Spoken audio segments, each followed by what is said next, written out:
Good afternoon, Crimson Tide Nation, and welcome to the 18th edition of Alabama Crimson Tide Live right here on Alabama at the Voice College Football, and it is also simulcast on Michigan at the Voice College Football. I'm yours truly, Jackson Johnson.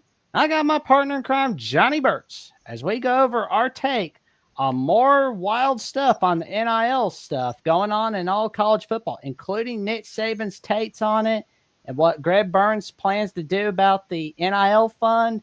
And of course, after we do the promo for the latest book from Mark Rogers, the Undisputed National Champions of the 90s, we will be bringing on the host of Michigan Wolverines Live at the Voice College Football, John D'Animo and TJ Ronin. And let me tell you something, folks. It's going to be a wild ride. How you doing today, good buddy? I'm doing well. Ready to get this show rocking. I'm heavy on my chest again, Jack. I'm heavy on the chest again. I'm kind of got to get it off. Well, there you go, man. By all means, get it may all get out. ugly. It may get ugly, but I'm heavy on my chest, brother. I got to get it off. Praise the Lord. There you go, man. That's what Christmas season's all about. It's time of giving. So I'm fixing to give it to you. But yeah, we saw a little bit of Nick Saban on the Pat McAfee show, and it was pretty wild where he was talking a little bit about the NIL, and he was basically like, it's gotten worse since I left. And well, I mean, the money's disgusting. Oh yeah, he said like 1 minute it's 13 million, the next minute it's 20 million, and where does it end? And this was the day after we saw Greg Burns' NIL fund for the Yay Alabama movement. Me personally, I think it should be like we shouldn't get overly reliant. We shouldn't be expecting the fans to spend their whole arms and legs. Personally, we gotta like put in some money ourselves. But that's just me. What do you think, Johnny? Well, now they're making it's a competition between fan bases. I mean, which fan base can, and then alumni, whatever, who's got the best alumni or whatever, who's going to buy a football team. I mean, I was saying earlier, old Bill Gates out there, Lord help us if they find that these tycoons and these billionaires, millionaires, they find that they can deduct these donations. Because what is this? I mean, is this a donation? Is this a tax write-off? And they can donate millions upon millions of dollars and get a tax write-off? Where does it end? Bill Gates buy him a football team so he can pony off some, tax money. So, I mean, it's disgusting. And is there a, I don't want to, I limit, but I mean, is there a boundary that they have to corral and say, look, we've gone too far. You've crossed the line. I don't see any boundaries. I mean, it's just mind-boggling. Yeah, it's interesting to see what's going to happen. But Bill Gates. I mean, excuse me. I'm sorry, Bill Gates. Coach Saban is a traditionalist. Okay, a traditionalist. I mean, he doesn't want to see. I mean, it's disgusting. It's getting obscene. He doesn't want to see it go this way. He knows the end. We all know the end. Anybody that's got any sanity knows the end of this. I mean, it is frightening because there's no parameters. We don't know the boundaries. When they're going to throw a flag and say, penalty, that kind of stuff, is it just limitless? Yeah. 13 million, 20 million. It won't be long. It'll be 100 million. Yeah. I'm curious to see who'll be like that Patrick Mahomes of the NIL for college football. Like that's what I'm curious about. But Michigan, like how Michigan, they got Dave Portnoy from Barstool Sports, just throwing money for the NIL funds, and that's going to help them a lot. West Virginia has Pat McAfee throwing money for the West Virginia NIL fund. I'm sure USC is going to have Snoop Dogg and Will Ferrell throw a little something extra. I mean, if they're not, well, they should. Texas, they've got Matthew McConaughey at every game. I mean, heck, I believe we saw Joe Rogan, at the Texas Georgia game in the regular season. I mean, if they better be getting Rogan to be on that NIL fund, just be like, oh man, how much am I spending? Jamie, can you pull that up? Jamie, like that would be cool if that happened. It's crazy. I mean, maybe we can get them over. Like that'd be cool. And Jack, here's the craziness of it. I remember when my father-in-law, Coach Trimble, Wayne Trimble, played at Alabama during Naaman Stabler and all those years, 4, 5, and 6, and he one of the things he told me about how great it was and to go to Tuscaloosa to play there is they had the dormitory and they had air conditioning. Whenever they built, the dormitory there for the football team, Bright Hall, it was, good Lord, 21st century in 1963, they put in air conditioning. And so now he had a dorm room that had air conditioning. Are you kidding me? And then now today we got these kids making, obscene amounts of money. And then, gosh, think of the parents getting involved, agents getting involved, and tax and all this other kind of stuff. I mean, it's just a recipe for disaster. I mean, it's going to hit and it's going faster and faster and faster. And then sooner or later, boom, it'll blow up. I know that's what Coach Saban alluded to. Like it's going to blow up at any minute, or it could be blowing up at any year. Johnny, you sent me some stats that you had before the show started, and it's about the NIL. What should be done? And I sent you. I was looking at the NIL, and so now players can obviously commercials, endorsements, things like that. Remember in the old days, you couldn't even sell your autograph. I mean, it was like taboo and all that kind of stuff. Just to sign your name to something now. And then now today, players can print off T-shirts with their name on it and sell that. Jerseys, they can autograph jerseys, make money that way. I mean, there's no limit to what they can do. Social media, Olivia Dunn, LSU. Of course, obviously, the more subscribers you have, then the more the whatever will generate for you, that kind of stuff. So it's unlimited. And now you're talking 18, 19-year-old kids, and you're going to throw these kids into the mix. And gosh, I mean, I was thankful to have to play college football. I was thankful to have an education, get an education, and be part of it and stuff like that. I had no whatever to make any money with regard to it. Now, you just turned it into just chaos. I mean, and then how do you trust it? I mean, how do you trust what they've done? And then I sent you a thing too with regard to On3. Okay. Well, there, I sent you that. And then look, here's On3. Look up there at the very top. Look, they have, all right, you got recruiting, team, blah, blah, blah. Look, NIL. Click on NIL. And now they have rankings of NIL.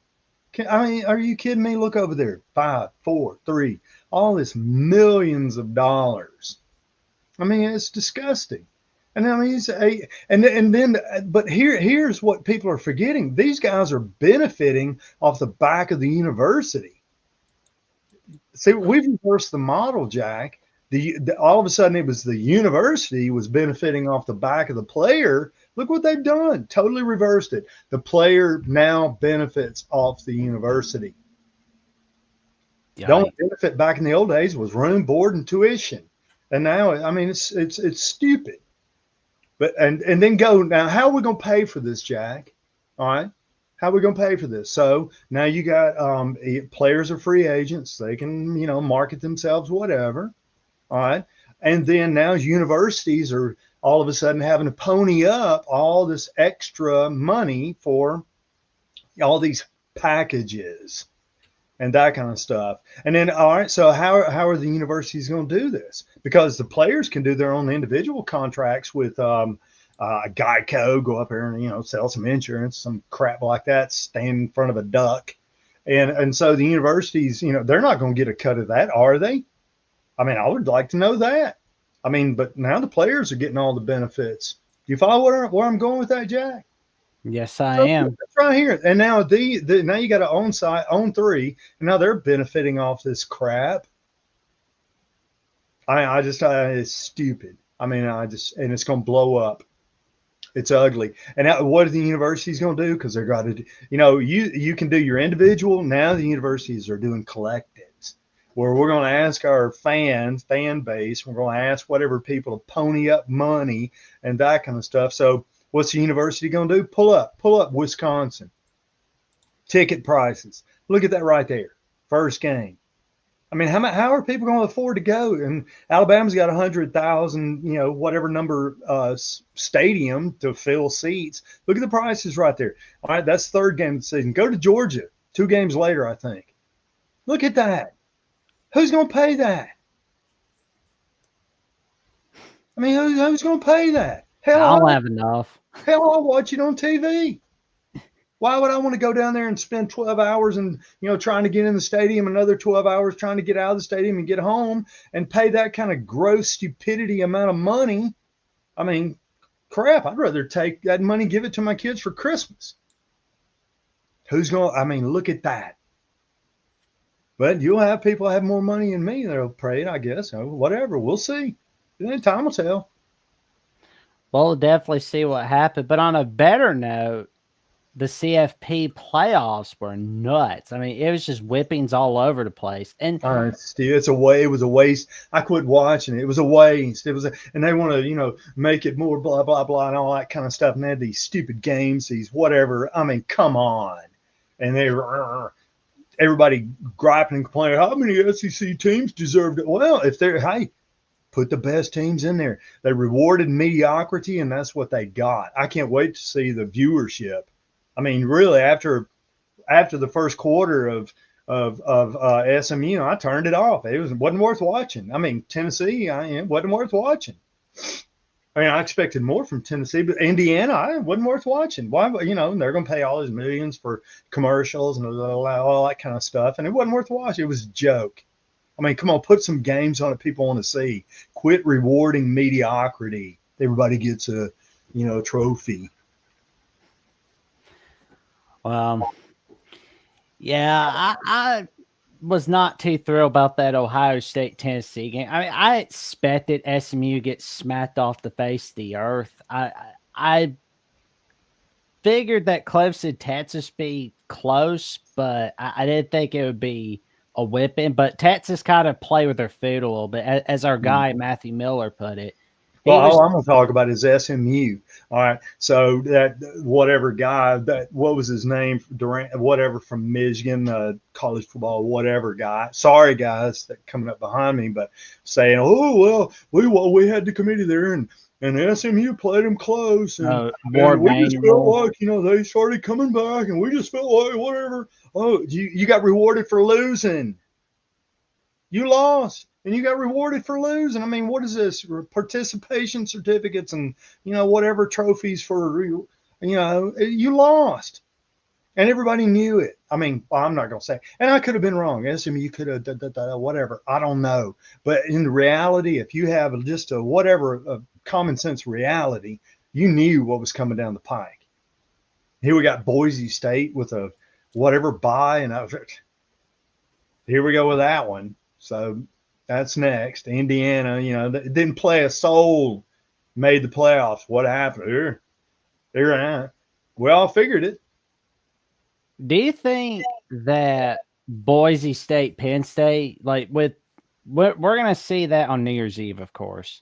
I feel like we're going to see with Spencer Danielson on what he's bringing to the table at Boise State. I'm thinking it's going to be more like what Chris Peterson brought to Boise State, where it was anytime you saw Boise State going up against Oregon, Virginia Tech, Georgia, Oregon State, Oklahoma in the Fiesta Bowl of 07 on Fox at New Year's Day.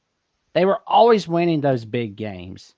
I'm wondering if we could see something like that for the Fiesta Bowl. I don't think so. You I don't don't know. think so? I mean, yeah. I don't know. I mean, who did they play? I mean, we talked about. I They know played had Oregon the in week road 2. debate about strength of schedule and everything. Who have they played? Who have they beaten? And that kind of stuff. So I don't know what to expect. I mean, it's just some teams you kind of know what to expect. Other, meaning games, you kind of know what to expect. But some of these you don't. I don't know what to think. They whatever had the highest ranking of the whatever. Well, I got to admit about Notre Dame, I was impressed with the way Jeremiah Love played against in that first touchdown that he had, the 98-yard touchdown against Indiana. That was impressive right there. And Marcus Freeman did something for the first time since Lou Holtz was the head coach there. Mm-hmm. Win a big game in the postseason. Now, I know some people are kind of like, they got to do a little more than that. They got to win at neutral site, like win the Sugar Bowl against Georgia. Then we'll talk. Me, I'm kind of just like, I could see Marcus Freeman doing something what Brian Kelly and Charlie Weiss couldn't do. Win more than just one big game. I'm not saying he's going to lead them to a natty at some point in the future, but I think he can bring some magic for the Notre Dame Fighting Irish. Because, I mean, like, after that Northern Illinois loss, everybody, including myself, throwing the baby out with the bathwater on the Fighting Irish. We did. But then they got a reality check, smacked Purdue off face the earth. And did they really think Florida State was going to be 2-10? No. But I like where they're going. But we'll wait and see what happens. Georgia's got some quarterback issues they got to figure out. But well, let me just say this before we whatever. And I agree with Notre Dame, blah blah blah, all that kind of stuff and everything. But they played Indiana, so I'm not going to jump on the Notre Dame bandwagon because they played Indiana, a team that didn't beat anybody. So, well, I mean, they did. I mean, they won. I'm sorry, but I mean, strength schedule. I mean, just, and when I say that, that's what I'm talking about, strength schedule. So. I just don't trust it, Jack. I just don't trust it. There's something already I don't trust about it. Well, before we bring on our guys, we've got a little something magical we want to tell you about, as it's the most wonderful time of the year. Alabama at the Voice College Football has some top-notch tier memberships on Alabama at the Voice College Football. For $2.99 a month, you can become a Crimson Faithful member, and in return, you will get a loyalty badge next to your name in the comments and live chat, custom emojis to use in the comments and the chat, and you get a member shout-out. For $4.99 a month, you can get priority to reply to comments and access to monthly hangout with yours truly and Johnny Burtz and Jeffrey at Only Talk Sports from the Thursday Call-In Show. And finally, for $9.99 a month, you can give out content requests of any kind and connect on social media with us by becoming a Bear Bryant legend. And any request you want, any content request at all, whether if it's like interviews or anything, literally anything, we will fulfill that request. We will not let rain, nor sleet, nor snow, bad weather, bad internet stop us. We will not let anything stop us. We will fulfill that request because your investment is important to us. That I can personally guarantee. We will fulfill any content request that you put out for us. And Christmas time is near. And it's joyful, especially for the college football fans in your life, as we have the disputed national champions, college football's historical 1990s reset, written by Mark Rogers, the voice of college football himself, as you will learn a little bit about what happened during the 90s, how the decade changed the sport, why the championship results should be questioned, how to critically think through the scenarios, and to appreciate the accomplishments of teams that were not recognized as champions. This book provides an in-depth analysis of the changes, controversies, and outcomes that defined the decade of college football. It challenges readers to explore and critically evaluate the decisions that shaped the national championship landscape, unlock the mysteries of college football's most debated decade. Grab your copy now. And ladies and gentlemen, they are the host of Michigan at the Voice College Football Tuesday nights at the Voice College Football. He was the man who really started all. OGs remember him as One Scoop John. He is the one and only John D. Animo. Oh, man. One Scoop John's a real deep cut now. I wonder how many people on here remember that in chat. Everybody in chat, let us know. Go Blue, everybody. And you want to talk about magicians of Michigan. John DeAnimo is one of the magicians of Michigan at the Voice College Football. But this Nets guy, he's not only the co-host of Wolverines Live every Tuesday night on Michigan at the Voice College Football, but he's also the host of the Michigan Call-In Show Thursday nights at 7 p.m. Central Time. And he is the operations manager. Like, dude, this guy is a freaking magician, especially when he brings out the recruiting videos and transfer portal videos. The one and only TJ Ronin. Woo! What's up, Jackson? I like the intro, man. I appreciate it. Well, I practiced it like night and day before. I bet you did, bro. Got right at 10 times a day. Are you practicing in the mirror? Sometimes. It's the way to do it. He sings in the shower. I practiced. I already sings in the shower. I was practicing like the promos, matter of fact. I had to do like 10, 20 cuts. Hey, man, I appreciate the dedication, Jackson. If people in this network had 10% of your dedication, we'd already be up there with Locked On. Well, I appreciate It's true. it, man. Oh, man. So how we doing, boys? Oh, we're doing good. How are you gents doing tonight?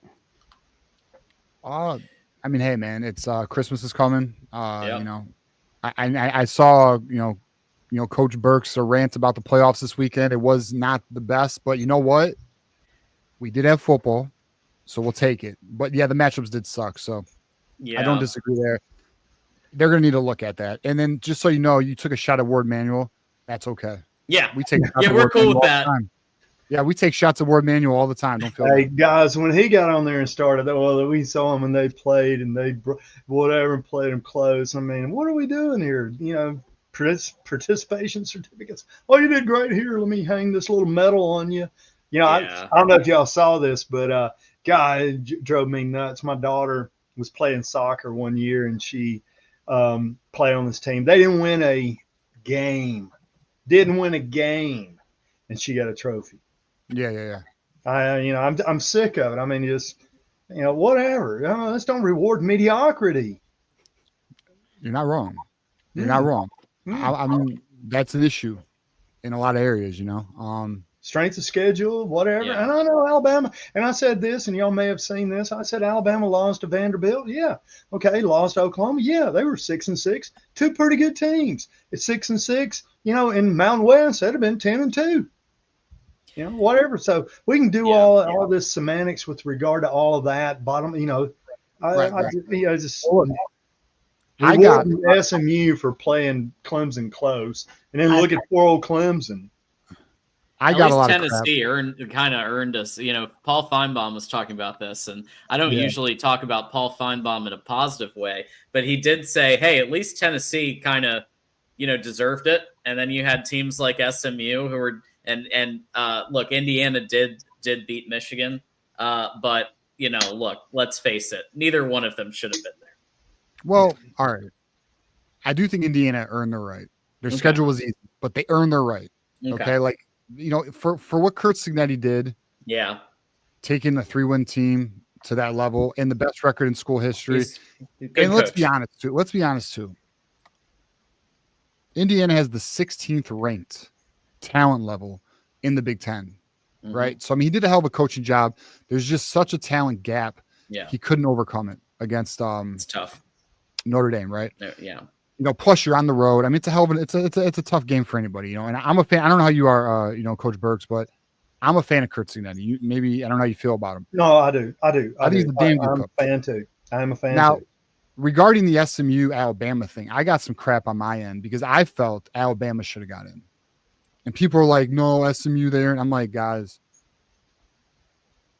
who would win? Have Alabama play SMU, who wins that game? Alabama. Alabama wins that game. 100%. So I think what we need to see with the playoffs is the best teams. I heard a great idea today. But I think the best teams need to get in. And what I heard today was this. You know how Vegas runs these, they call them power indexes, where they essentially decide how much these spreads are going to be, what are the matchups, even projected future matchups. Let Vegas take control over what they think the best 12 would be.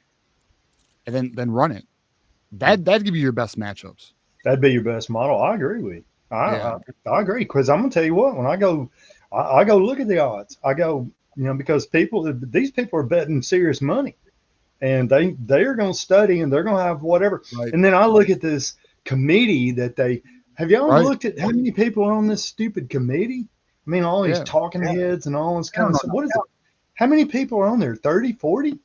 No, there's actually like 12, but I can tell you a lot of them, they're not staying up till 2 a.m. watching college football.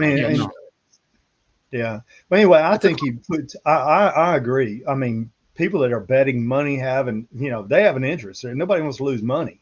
And so, yeah, I agree. I think, something ought to be, factored in with regard to that. But, how you going, whatever these gurus of knowledge at the NCAA that are killing the sport. Well, I can tell you, I liked last year's playoff. That was fun. Remember? Yeah, I thought the 4-team, was, there's always going to be teams like this year. It's always been that way. But this whole deal about the 12-team playoff was supposed to fix everything. Hell, it didn't fix a thing. This just made it more, it's riled up more individuals. I think, honestly, because, we saw a lot of whippings in the 4-team playoff. Like 2015, for example, we saw Clemson smacking Oklahoma off the face of the earth. We saw Alabama smacking Michigan State, shutting them out in the Sugar Bowl. Not Sugar Bowl, Cotton Bowl. My mistake. Where's my head today? Anyway, we saw a lot of whippings in the 4-team playoff, but I think the 12-team playoff, like for the first round, and I get it, some people are not too thrilled about the home field advantage that we see. But if we see more of these whippings for like the next 3 years to the next 4 years, then okay, let's have a conversation about it. I don't suggest throwing the baby out with the bathwater after 1 year. That's just something you can't do. No, but they need to do a better job picking these 12 teams. That is true. Like that's more.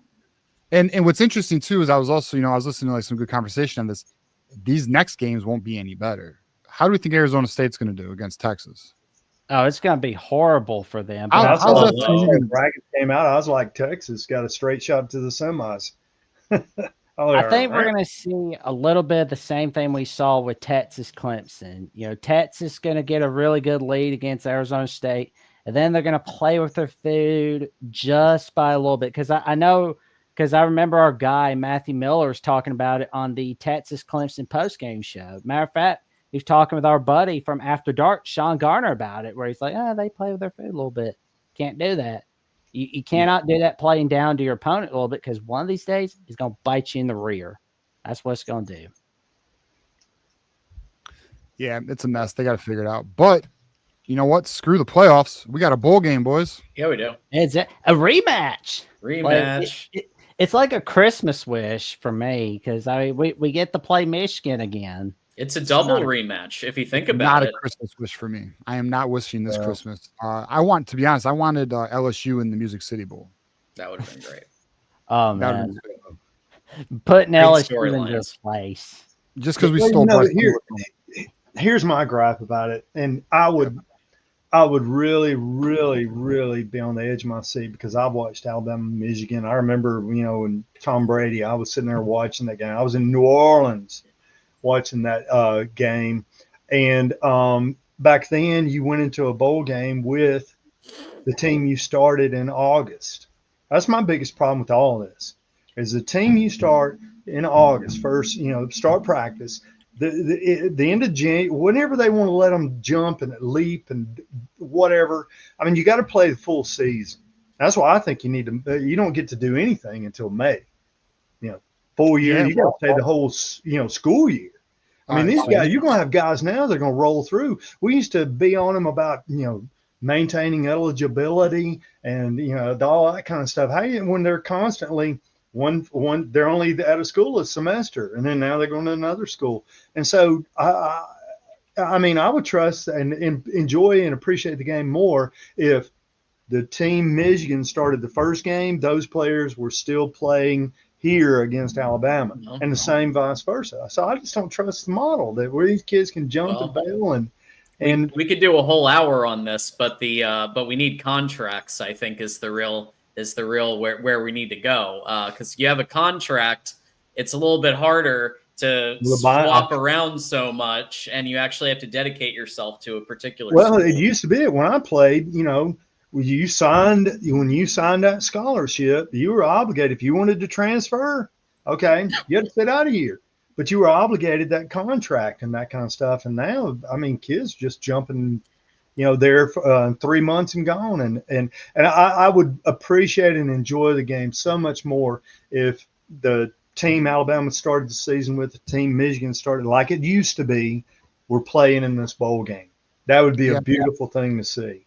Well, we've looked back at the history of Alabama and Michigan.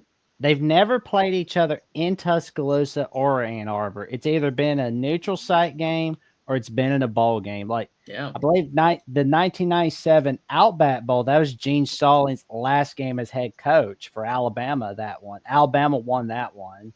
And we were just talking about the 2000 Orange Bowl where Tom Brady leads Michigan to victory. And last year's Rose Bowl, that was a classic and the granddaddy of them all. Yeah, no, and then all of that is just dust in the wind.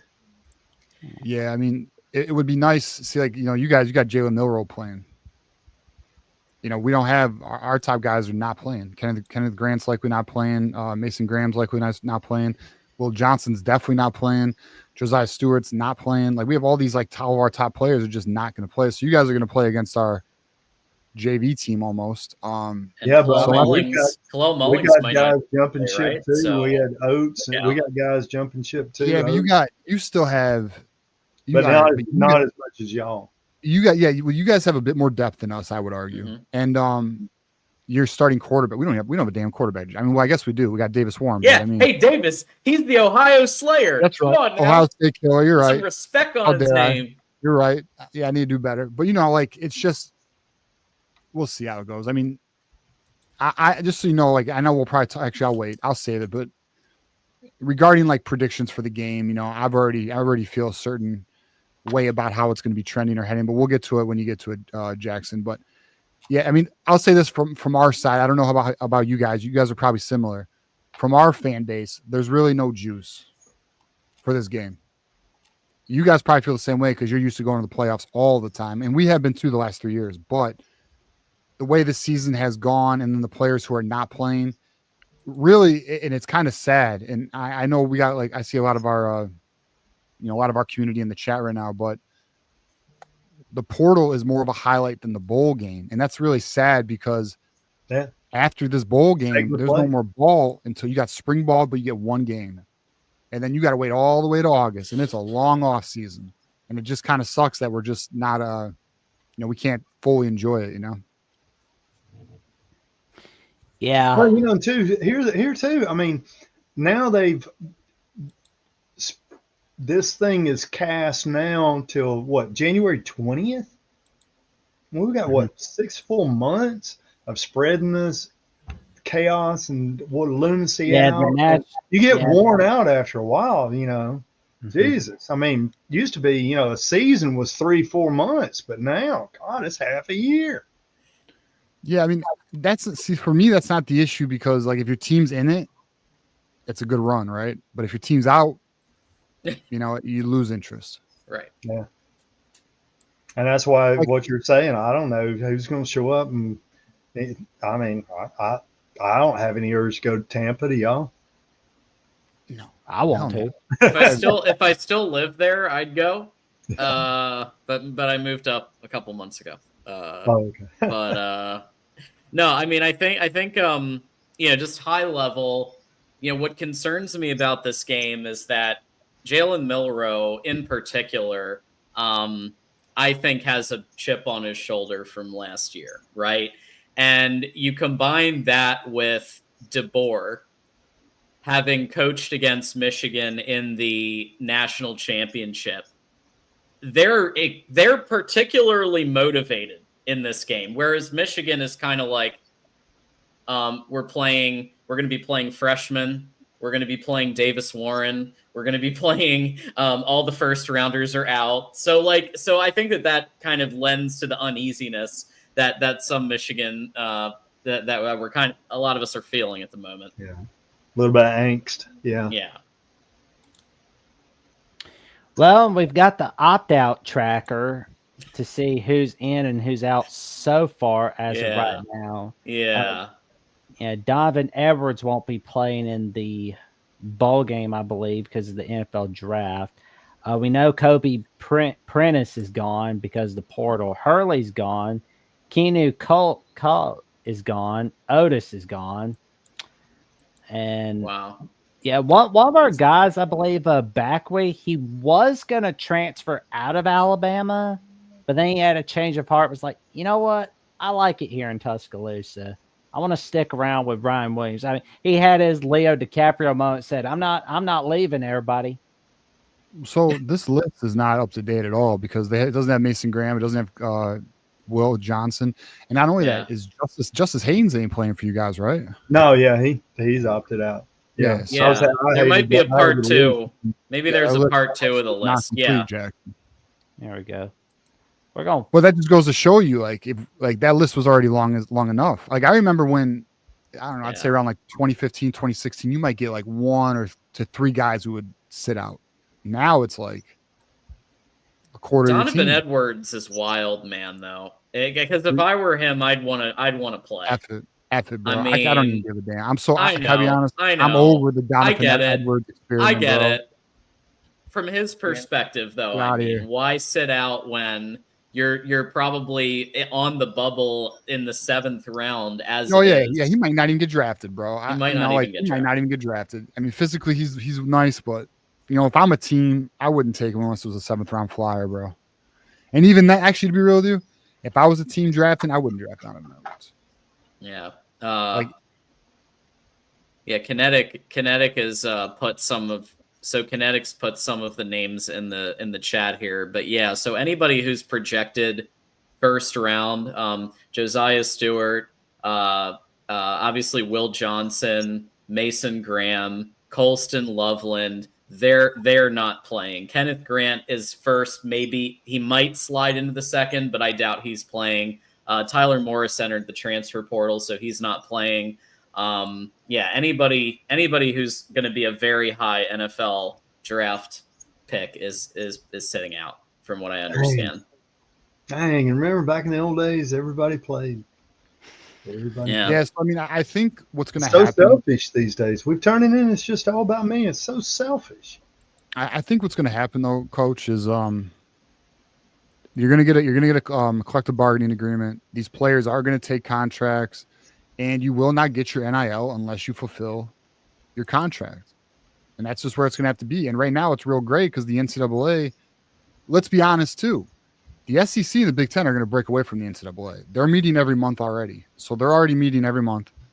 At some point, they will break away. And you can, and what happened in the playoffs just now only, in my opinion, pours gasoline on it, because you already know the SEC is not happy that Alabama didn't get in, or even Ole Miss, over teams like SMU or even Indiana, right? So let me ask you this. All right, so Alabama, had some great coaches, great players, great seasons, great teams, but Alabama's not a rich and whatever pocketed, endowed university.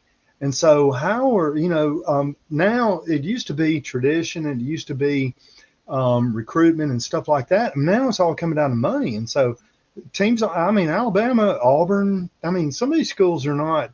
I mean, Georgia's got Georgia. Alabama's got Alabama, Auburn. And Mississippi's got Mississippi State, Ole Miss. So I mean, some schools like Georgia, they're sitting fancy. Tennessee, they're sitting fancy. But other schools like in the state, I mean, the financial resources are not. So I mean, now we're setting up a dynamic where it's just the only the wealthy are going to be able to play. Yeah. So what you're bringing up is actually a very interesting argument because Steve Dace, I don't know if you're familiar with Steve Dace, he brought up this argument and he's essentially saying, and you kind of hit on it earlier in your show. When you look at schools in the South, they have money, but they don't have that tycoon money, like somewhat like these Penn States or Michigans or Oregon or USC or Notre Dame, right? Like these dudes are leaders of industry. Where in the South, you have a lot of, maybe they own a fast food chain or maybe they, got a bunch of car dealerships, something along those lines, right? Like you got your wealthy individuals, but like we're talking about stupid rich, and stupid rich goes to these schools like Michigan. And like, we're just now, like, for example, Michigan is just now starting to tap into that. I'm sure many people are familiar with like what's going on with the Ellisons, third richest man in the world right now.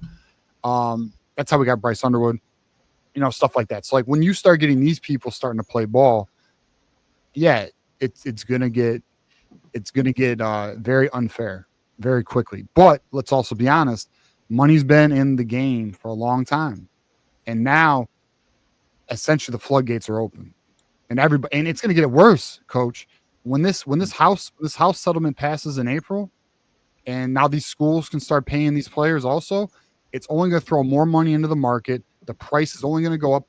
Like right now, I don't know how close you're paying attention to this portal, but there's a wide receiver by the name of Zachariah Branch. His stats, he only has 500 yards and 3 touchdowns. You know how much money he's demanding? $4 million. One of the fastest players in college football. One of the 10-3 300-meter fast as hell. But that's insane. Like, unless you start basing these contracts on incentive based, like performance based, that's I think that's a potential direction this could go as well. But although I don't know, programs would lose their edge then. But like, I don't know, it's messy. It's just real messy right now. And there's no set rules to go by. So that's what's going to make it here in the next 5 years. It's going to get dang ugly. It's going to start getting really ugly because we don't know the boundaries. We don't know the rules. We're just making them up as we go. Next summer. Yeah. It's going to get worse. It's going to get worse because that house, I'm telling you, when every single school has the ability to pump $20 million into the market, every single school, that quarterback who was $250,000 is now $2.5 million. And now that Bryce Underwood is like a $15-20 million quarterback. Like, it's going to get ridiculous.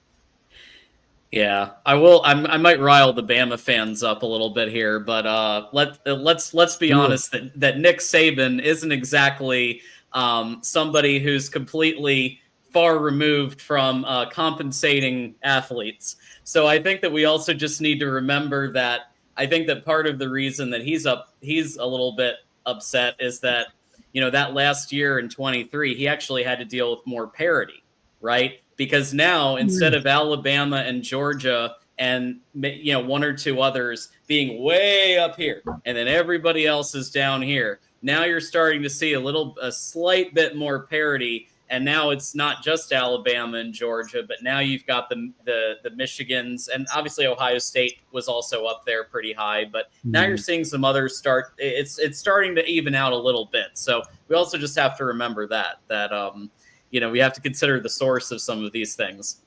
Hey, going back, Jack, to you were talking about Alabama, Michigan never played Ann Arbor, Tuscaloosa. You'll never see it. Moving forward, it'll never happen. Strength of schedule. I think we'll wait and see. I'm sure there's going to be something in the works. It's not a matter of if, but when. I got a couple of dollars. I'll wager on that one. All right. We'll have to do that at some point, but meantime, let's get back to the game. All right. There we go. So, wanted to go over a little bit about the players to watch for. TJ, we'll start with you. What are the keys to victory for the Michigan Wolverines against Alabama? Well, the keys are going to be allowing Davis Warren to have time to actually complete passes against Alabama's defense. Also, the other key to victory is you have got to get pressure and make Jalen Milroe uncomfortable. That's the only way, because if you don't make Jalen Milroe uncomfortable, it's going to be a long-ass day for Michigan. Now, the good news is we were able to achieve that against Ohio State, so we are a bit battle-tested. You know, we've gone against top teams, top offenses, so like I do think, but this is why this gets frustrating though. We don't have the horses. Like I said, our top defensive tackles are not playing. Our top edge player is not playing. Our top corner, he didn't play against Ohio State, but also not playing. So Michigan's got to figure out a way to generate pressure, but also stay responsible in their gap assignments. Do not over pursue, because you know, and coach, you know this. Like if somebody takes they over pursue the quarterback, Jalen Milroe is going to burn them. Like you've got to stay in your lanes. Do not overcommit. So like Michigan's got to play responsible football, make Jalen Milroe uncomfortable, and protect Davis Warren. I would also say, I'll give a fourth point. We have got to establish a run game. We establish a run game. That always helps us. That's how we play football. If they can do those four things, then we can at least have a ball game. John, your takes. Yeah. Maybe you guys could get back on a one-game retainer, McLaughlin, the center from last year, and then I think Michigan would have a pretty solid shot. But no, I think a couple things. I mean, Jesse Minter laid the blueprint last year for how to beat Milroe, right? Number one, make sure you have some containment on him. Make sure you have a spy. Make sure that the receivers are well bracketed, because remember, Milroe actually last year had a deep ball threat that Minter wanted to take away, right? As much as possible. But at the end of the day, like they had to take away one thing. There's either going to be Milroe's running ability or Milroe's deep ball threat. And they tried to take away, like the deep ball threat, they had to neutralize, because at least the running ability, you can contain it with players like Kenneth Grant and those types. Now this year, Mason Graham, Kenneth Grant, they ain't playing probably. So you're going to see some backups, but I do think that the way to contain Alabama will be put a spy on Milroe, and then line play, making sure to get Jordan Marshall the opportunities to get out and break out in the A gaps, and that Michigan runs a lot of inside zone. So how do you have the ability to get that separation for Jordan Marshall, Micah Kaapana, Ben Hall, whoever they wind up putting out there in the run game? I think that those are some of the things. And then Davis Warren needs to limit mistakes. I think it's got to be a run-heavy game. Look at Ohio State. Davis Warren had 62 pass yards, right? Like let's just he needs to be the game manager, orchestrate, conductor of the orchestra. Jordan Marshall, let's have him and Micah Kaapana have a marquee game, and then Michigan has a shot. Oh, Micah Kaapana, the guy that was on Michigan at the Voice College Football over the summer. Friend of the program, absolutely. Oh, friend of the Voice College Football Network. Shout out to our buddy Micah. All right, Johnny, it's your turn. For me, if I were Michigan, I'd use the same model they used last year. And then secondly, Alabama. Which Alabama team's going to show up? Are they even going to be motivated? Hungry. I mean, what's the dynamic here? Pride. I mean, how Coach DeBoer's. I mean, both coaches. To be honest with you, how are you going to motivate these guys? Get your little whatever up out there and let's go play. Whatever, that kind of stuff. And so, just the motivation, and Alabama's been kind of just all over the place with personality. We've never really, are they a running team? Are they a throwing team? Or whatever, that we have no idea. And then defensively, I mean, the miracle of the 3-3-5, never understood that. I mean, if I were Michigan, if the Alabama lines up in any team, you line up a 3-3-5, run the ball. So I think it's going to be interesting. I understand Michigan, the problem with the portal and everybody opting in, opting out, all that kind of crap. And Alabama motivation and personality. I mean, Alabama, for the life of me. I still have no idea. Is this, is it, oh, this is a great offensive team. And Alabama, oh, this is a great defensive team. We have nothing. Where are we, Jack? I mean, we're great offensively, great defensively.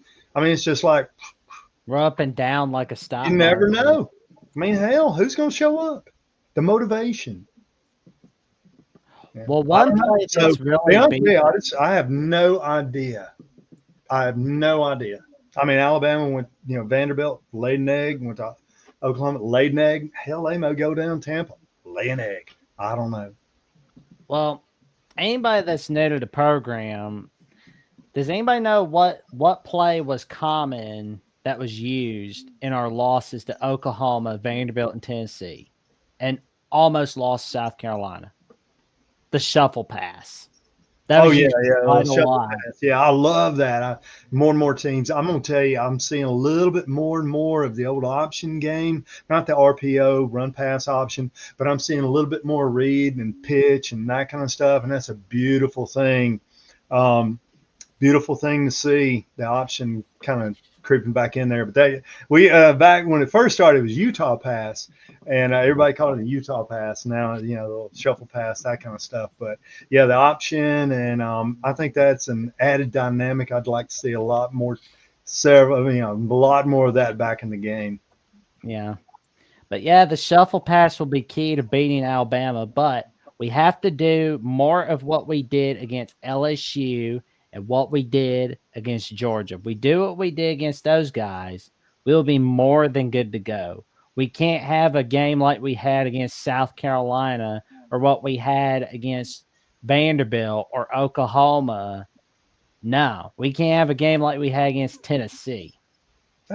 Which Alabama team's going to show up? Hell, I don't know. Freaking, who's showing up? Well, that's the question on everybody's mind. Which I'll tell you what'll make them show up. I'll tell you what'll make them show up. Dangle little dollars out there, and that'll make them show up. Everything's short of money. Put a few dollars out there now. I bet they'll show up in. Yeah, I do think Michigan's going to come to play. I do think they will. I just don't know if they're going to be able to. I don't know if the talent gap's going to be enough to overcome, but we'll find out. Jackson, we ready to do our score predictions here? Oh, I'm ready. Are you ready? Let's do it. Let's do it. Let's go first, Paige. All right. So I'm looking at this game. I really think I'm really concerned about the inside of our defensive line. I do believe in Rayshon Benny. But who's playing next to Rayshon Benny? I'm not quite sure yet. So that's going to be a big deal. How are we going to get pressure? TJ guys kind of picked up. So for me, this game is going to come down to that Alabama's offense versus this defense, because there's plenty of reasons why. Just lack of losing the top talent we're going to be losing to the draft. So for me, I have this game 31-17 Alabama. Whoo. Man. Yeah. So I love this this note from Josh Romanetto here. So I start it, but this is kind of like a spring game in a way. We're going to get to see young talent on the Michigan side, see what they can do. And I'm talking to some of the parents, and they're very excited to see their kids get highlighted and get some playing time. But I do see a path. And so because my predictions have been really spotty, it doesn't really, if I whiff on this, oh well. But I'm gonna give the homer pick, and I'm gonna say Michigan 20, Alabama 19. And so I think there's gonna be like a 2-point. There's gonna be a safety in there. But essentially, yeah, I think it's gonna be Michigan's gonna find a way. They're gonna look. They've been riding a high, right? Northwestern, Ohio State, the defense has figured it out. Wink Martindale has figured out, I think, how to scheme and how to game plan for a college game now, even without his best players playing. I think they're going to do enough to contain Alabama and DeBoer's high-flying offense. DeBoer's one hell of a coach. But you know what?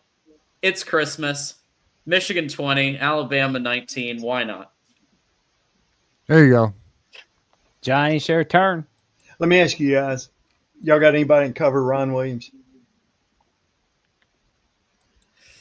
Maybe Jair Hill. Maybe Jair Hill. Maybe, because he's fast as so Jair Hill runs a 10, I think a 10.7 100-meter. He is quick, but I mean, let's be honest, Ryan Williams is a freak. Yeah. What we're gonna do, Jair. Know what we're gonna do though? You know what we're gonna do, Coach? We're gonna bracket coverage him just like we did Jeremiah Smith at Ohio State. That's what you have to do with a player like that. All right, so you're gonna have to bracket him. So here's my prediction. All right, one, based on just the initial reactions, I don't think y'all can have anybody cover Ryan Williams. All right, if you do bracketing, then Jalen Milroe is gonna have a field day. So I'm gonna go 31-7 Alabama. Woo! Damn, 7. Ooh. Okay. Hey, I'm not even mad though. I mean, we'll see if the boys can construct the offense. I will say this though: the offense has played better since Sharon's been calling plays, but we'll see. We'll see. You know, Chip Lindsey's going to be building up the playbook. You know, we'll find out. I think we will get more than 7 though. But I'm with you on that 31. Yeah, I think it's pretty much a guarantee. Sharon Moore is calling this game. Steve Casula is the technical interim OC, but let's be real, Sharon Moore is calling this game, so that gives me a little bit of hope. I will also say this: if we do pull out this victory, I will be talking so much shit and bragging rights for an entire year, just so you guys know. Oh man. Well, I'll tell you this though. Deservedly so. when Johnny and I were doing the Alabama Michigan post game show, I'm sure we'll probably have like a little session between Darrell and Go Blue. That's going to be fun, right? Oh there. Boy. Oh man, because I know Go Blue. He's just going to be sitting there going, Hey, Darrell doesn't play, you know, so he'll be taking his victory lap if Bama wins. Oh man. I still laugh to this day about the Rose Bowl College, which that's no time for another day. Now it's my turn to give my prediction. I think the game's going to be closer than we have it. I suspect that's going to be an Alabama 28, Michigan 17 victory in the 2024 ReliaQuest Bowl. Opt-outs, they're really going to show that our roster's hurting a little bit, and Michigan's roster's going to hurt a little bit, but Michigan is getting ready for 2025. They say that teams go down because of bowl season. I don't believe that. Some teams go up because of bowl games. Some teams go down because of bowl games, but not always. That's some rules are made to be broken because we're seeing the magic that Michigan's making for 2025 and beyond. They're really gonna be contending for the Big Ten because they're gonna be having a quarterback at the helm. They didn't have it this year, but next year it'll be better for them. As for Alabama, we got to focus on the ReliaQuest Bowl. We've got our feelings out. We're not in, okay? It's done. It's over with. We were left out. We're waiting for the dance, but we didn't get in. But we'll get back next year. But right now, let's win the ReliaQuest Bowl. We'll be back next year if we got enough money. Well, we'll make sure we've got it either way. Hey, how much you gonna donate to the Yay Alabama Club, Jack? I don't know yet. I'm busted so far. We gotta pay these guys, man. Come on. We'll be like, hey, come to the Yay Alabama Fund. But yeah, good meeting you guys. Good meeting you guys. Yeah, you too, Coach. Yeah. Likewise, Coach. Let me just say this though. Great conversation. Yeah, very enlightening. Coach, let me just say this though. You guys ain't hurting that bad. You got the number 2 recruiting class in the nation right now. All right, you're doing all right. You'll figure. All right, and I know we got to go. Yeah, money's going to run out though. Kalen DeBoer's got to get it going though. Yeah, you know, he's got to get. And I believed in him. I liked him as a coach. I'm just saying, you guys are doing all right recruiting wise. You know, what I mean, you're all right now. You guys got it figured. You guys got a good infrastructure. You'll figure it out. Well, all right, boys. It was a pleasure doing the show with you. We got our show at 8:00. So anyone watching Michigan Wolverines live, 8 p.m. Me and John Diadamo. Check us out over there. We're going to be talking. Obviously, listen. We got portal news. We got a bunch of stuff. Jaden Davis throwing motion. Mikey Keene breakdown analysis. We got it all. Follow us. Jackson Johnson will also be doing the game breakdown with us as well. So check us out. Looking forward to seeing everybody. Oh, it's going to be fun. So much fun. I am looking forward to jumping on with you guys, talking about Alabama, Michigan on Alabama Voice Call and on Michigan Voice College Football. That is going to be a wild ride. And of course, you can check out TJ on TJ_Ronin on @Twitter. And you can check out John D'Animo on X and on Instagram and Threads. And of course, if you don't know where to find it, there's always the link tree down below. Yeah. Oh, damn. I forgot about Threads. Yeah. I have a Threads. That's right. Yeah, so check it out. That's what I'm here for, to make sure I remember all the social media links that everybody tends to forget. Sounds good. And that means any of them.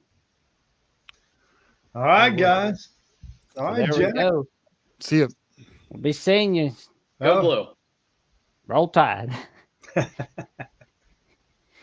And Johnny, what magic have you got cooking up this week? I have nothing. Christmas, man. Christmas. That's all I got. Crap. I just got to get through Christmas. Well, also. What you getting for Christmas, Jack? What's Santa bringing you? I don't know yet. Don't know. We'll wait and see. Maybe some more magic. Happiness and joy and wisdom. Something like that, I guess. Well, along with that, a lot of money. I know what Santa needs to bring you. Some followers on Johnny H. Burt's at Instagram. And give you a follow on Facebook at Johnny Burt's on Facebook. There you go. Let's check it. Let's get him some followers. Let's build up his following, man. All right, Jack. I don't know where your count is, but we'll find it and we'll get you some followers. I'm working on it. There we go. I gotta dig it out of the coffin. There we go. And of course, you can give me a follow on Jatson VOCFB on X and Jatson Johnson 543908 on Instagram and Threads. And you can also subscribe to my personal channel at Jatson Johnson 979 on YouTube. And not only that, in 51 minutes will be episode 58 of the Jacksonian, where Alan Cole, our guy from South Carolina Week at Gamecock Scoop at Rivals, joined me to discuss his take on what's going on with the South Carolina Gamecocks football team and the basketball team. And of course, he also went over his take on the preview of the Citrus Bowl against the Illinois Fighting Illini. We talked a little bit about what we wanted for Christmas. That was a good way to end the show because, let's be honest. 2 days close to Christmas, there you go. It's a perfect way to end the show. And I can tell you right now, it was a wild ride. It was a fun ride, and you're not going to want to miss it.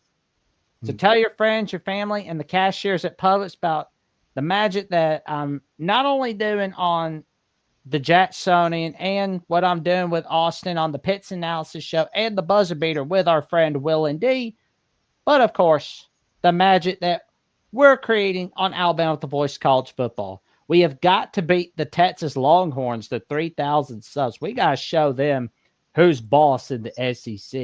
And then onwards to Oklahoma. All right. There we go.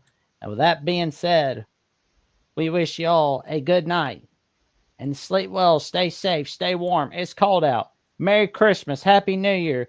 Click on the notification bell, like, comment, subscribe, so you never miss no video whatsoever. And we will catch you soon. And of course, we will see you Thursday night as Jeffrey and I host the Alabama Call-In Show, where we take your calls, including a wild debate between Steven and Mike G, which will be for 10 minutes.